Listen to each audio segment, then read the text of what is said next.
A new children's book is causing a fair amount of controversy. It sure is. It's called Vegan is Love, and while some are applauding the book, critics say it covers material that some adults are even uncomfortable with. The book's author, Ruby Roth, joins us now. Welcome. Thank you for having me. It is a little controversial. Some of the passages strike some people as a bit maybe over the top for children. I want to read one to our viewers so they get a sense of it. All animals raised for meat and dairy are captured and killed in the end. Their deaths are violent and sad. As vegans, we do not bring the pain and suffering of any animal into our happy, healthy bodies. The question is, I know you believe that strongly, is that an appropriate story for a young child? I think it's never too early to begin learning how our choices affect the public realm, and affect other people, and affect animals. I think given the health, economic, and environmental crises that we find ourselves in today, we can't afford to wait for the next generation to grow up before we start teaching them how to live healthfully and consciously. Are you a parent yourself? Yes, I have a stepdaughter. Okay, now most parents want to sort of protect their children from things that are not really child topics. We try to protect them from death. We try to protect them from so-called adult conversations. One might argue that maybe some of these choices and visuals and images just are too much at that age. There's nothing in my book that a child wouldn't see walking through the grocery store, in the deli section, or on the myriad shows on TV about hunting or fishing or even cooking.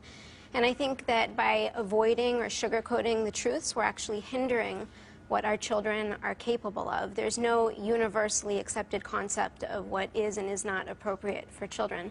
I think that the path to a greener future and a more sustainable planet lies in engaging kids. I don't see any reason why our kids' health and education should be on a layaway plan.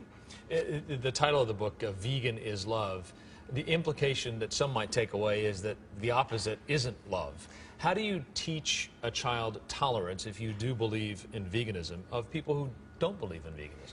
Well, the whole lifestyle is about kindness and being kind to all living beings, and there's a message in this book about loving deeply.